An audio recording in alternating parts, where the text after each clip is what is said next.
I am brimming with excitement today to have one of our guest blog writers with us today, Beth Gibson, who is a former director of presidential writers for George W. Bush, and did special projects, right, for the former First Lady, Mrs. Laura Bush. And so, Beth, I've always been intrigued. How did you get to the point where you were working for the President of the United States? Well, I'm so glad to be here with you, Jeff, here in Marshall. And I studied journalism and English in college, and so I was working in corporate communications in Dallas as a speechwriter. And I had a very good friend who had worked for the Bushes, and she told me that there was an open position that she thought would be good for me. And she offered to hand carry my resume and writing samples to her friend at the White House. So I thought it was a long shot, but I said sure. And one day I was driving home from work and got a phone call inviting me to come and interview with Mrs. Bush the following Monday, which was really exciting. And so I went and interviewed, and then 2 weeks later I got a phone call from a special assistant to the president asking me to come to work on one of his writing teams. Oh, how incredible. I can't imagine getting that phone call to have an interview with the First Lady in less than a week. I think I would be like...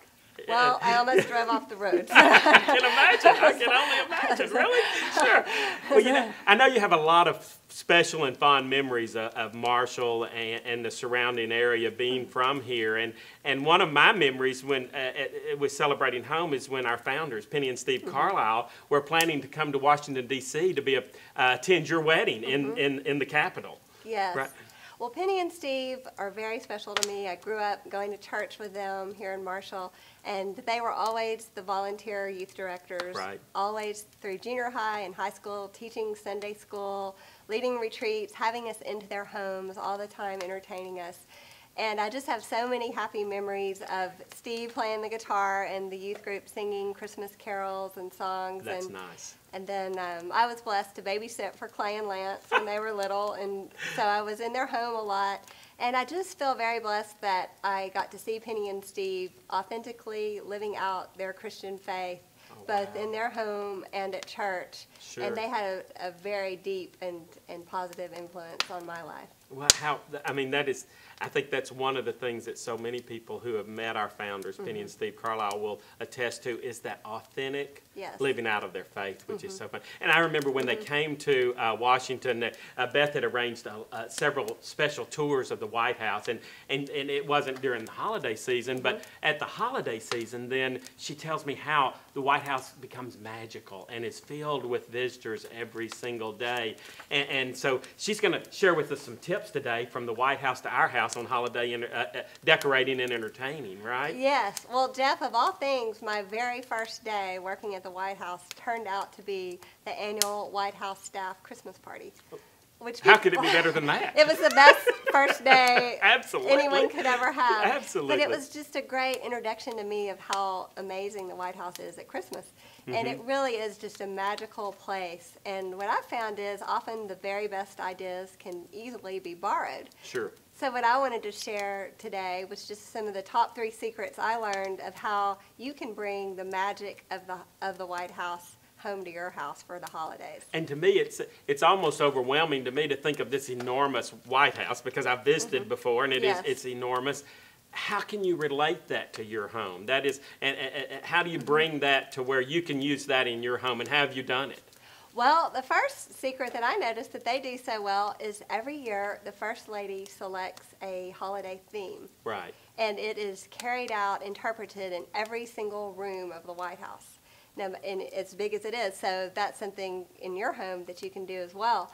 And for the White House, the First Lady often chooses a concept, like Laura Bush one year chose famous White House pets from across the centuries, starting with Abraham Lincoln all the way to the present, and interpreted that.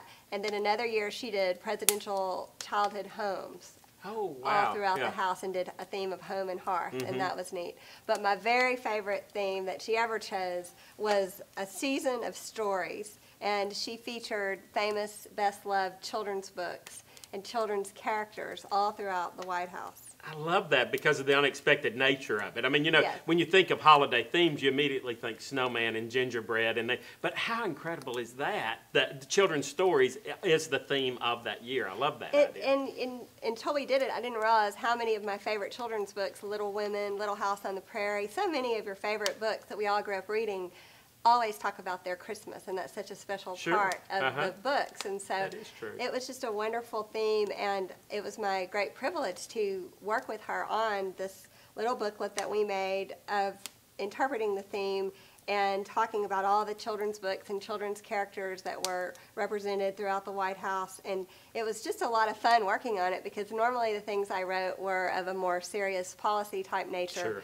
And all of a sudden, I was interviewing the White House florist and the White House pastry chef, the usher, the curator, just people who That's a nice change of pace. It was a lot of fun. People who I didn't normally get to Sure. work with and talk with. And so I went around and interviewed them and just tried to understand your question. How do you transform this enormous house every year into the magical place it becomes? And I always said this was a really fun time, because I would come back to my office after a long day of work and meetings, and I would have all these different voicemails on my phone, and there would be things like, Beth, this is the head usher. Wanted to let you know the 3 billy goats gruff have been moved to the front cross hall. Almost talking in code, Yeah, you would think. Exactly. Or Curious George is in the East Wing. Oh, I love that. And I said anyone who didn't know would think I was doing a covert operation from my office. Yeah, absolutely. Some of these messages, but it was a lot of fun, and I enjoyed it. And then a lot of other years, the First Lady will choose more of a color-based theme. Right. So people, although I wasn't there when this happened, people are still talking about the year that Barbara Bush did a theme of a winter wonderland. Oh, wow. And the whole entire interior of the White House was covered in white.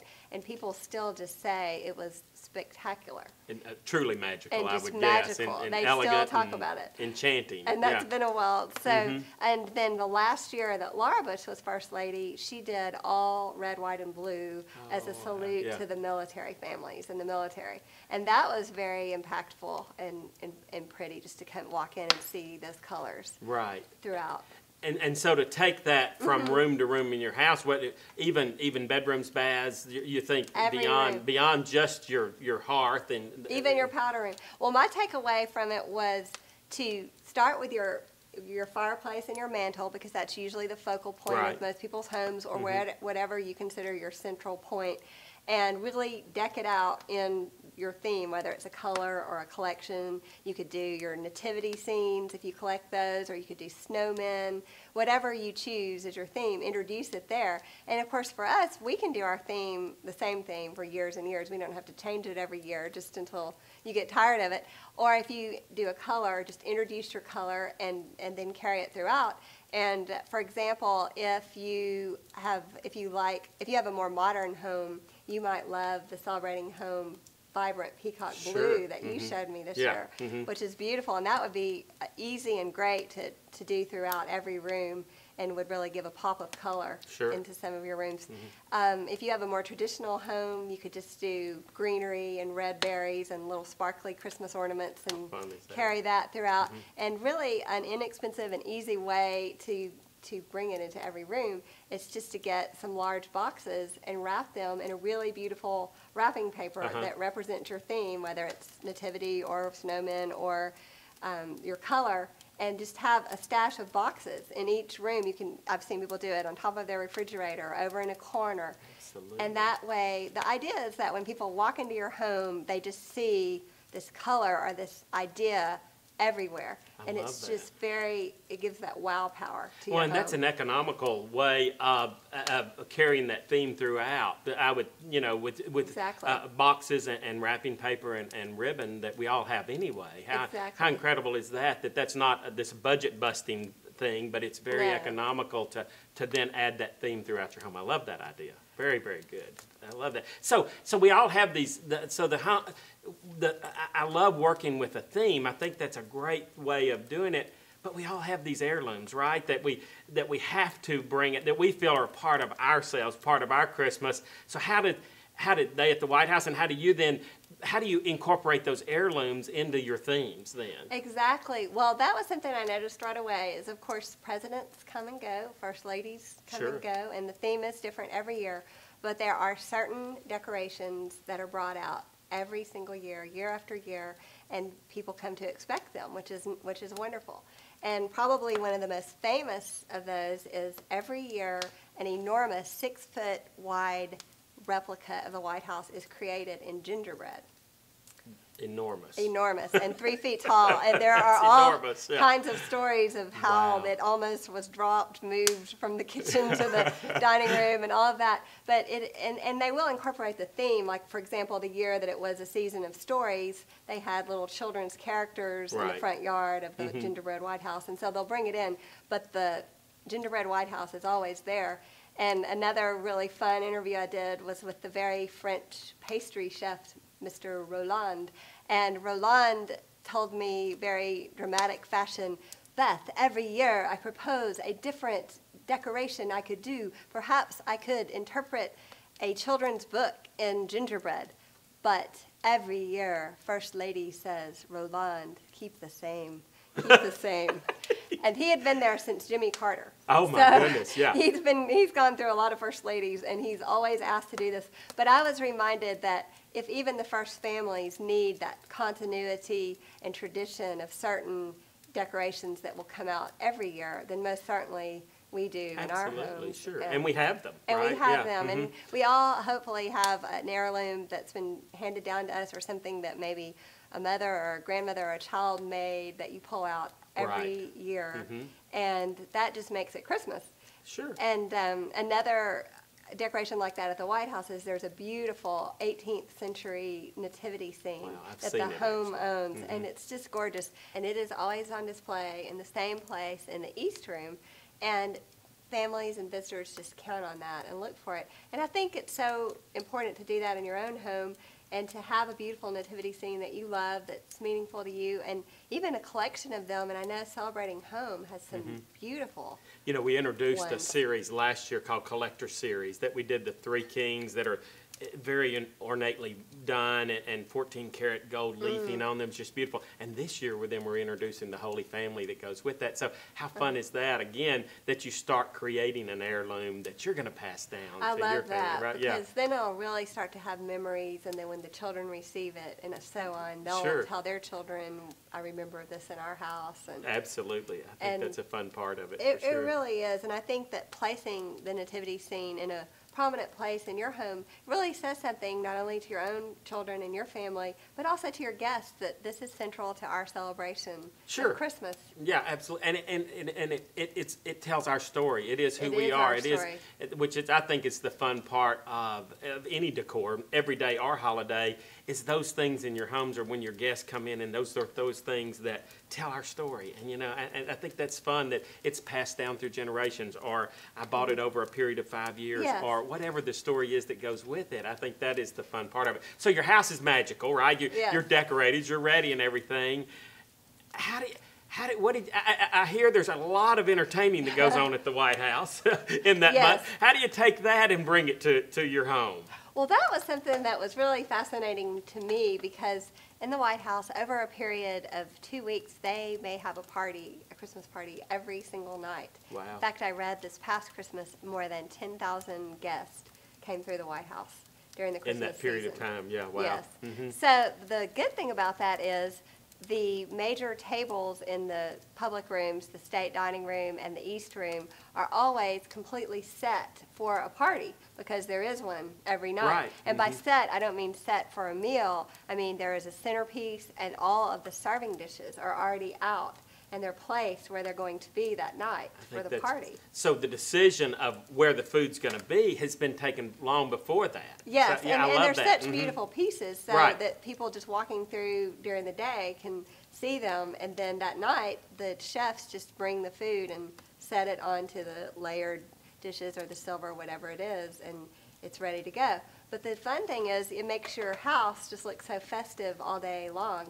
And so the idea that I took away for my house is we all have a table that we don't use to eat every meal. You don't want to choose your breakfast room table, but perhaps your dining room table if you have one, or a side table. Sure, a buffet. A buffet, yeah, sure. a serving piece. Absolutely. And you go ahead and you first create a centerpiece that represents your theme. So if it is nativity scenes, snowmen, children's books, whatever it is, you represent that as the center. And if it's colors, it's very easy to do a centerpiece. People think it has to be a big, elaborate, expensive thing. You just get a pretty runner or a pretty piece of cloth, and you start with that as your base. And then you can always just do green leaves, or it's very easy to spray paint leaves, real or fake, into your color that you want. And then you do your colors and your candles and your theme-based colors, and that's a centerpiece. That's a beautiful centerpiece. Because candlelight, I mean, to me, candlelight is what sets that ambience that an event is happening, that a party is happening, which is a perfect way to crown a centerpiece, I believe. Exactly. It just says home and entertainment and all of that. So you start with that, and then most all of us have some Christmas servingware. We have those dishes and those trays, but we keep them put away in a cabinet and no one sees them. And then when they're served, they're covered in food. Yeah. So the fun thing about putting them all out, like I love the Celebrating Home Sprinkles collection, it's darling, is people get to enjoy it and look at it all day long. And it becomes decor. It becomes decor. It becomes a part of your Christmas decoration that you've already bought. Sure. So it's not a new purchase. And at the same time, if you've got a set of Christmas china or other Christmas dishes, a collection, a snowman, whatever you have, go ahead and take out your everyday dishes and fill up your china cabinets or your shelves, whatever you have, with that. And that becomes a very spectacular display of color and introduces your theme. And that way, when you are ready to entertain, those dishes are just at arm's reach away. Sure. They're not put away somewhere in a box or a cabinet that's hard to get to. Because I think we all collect something, you know, whatever it is, and it doesn't even have to be holiday items. Is what I'm reminded when you say that. How fun is it, whatever your collection is, to bring that out during the holidays and then display that? That's a great idea. That's right. I mean, it can be former toys that your children played with, old toys or trains or books or whatever you love, and just make it a focal point. Again, telling the family story. Exactly, right? Letting people get to know you as a family.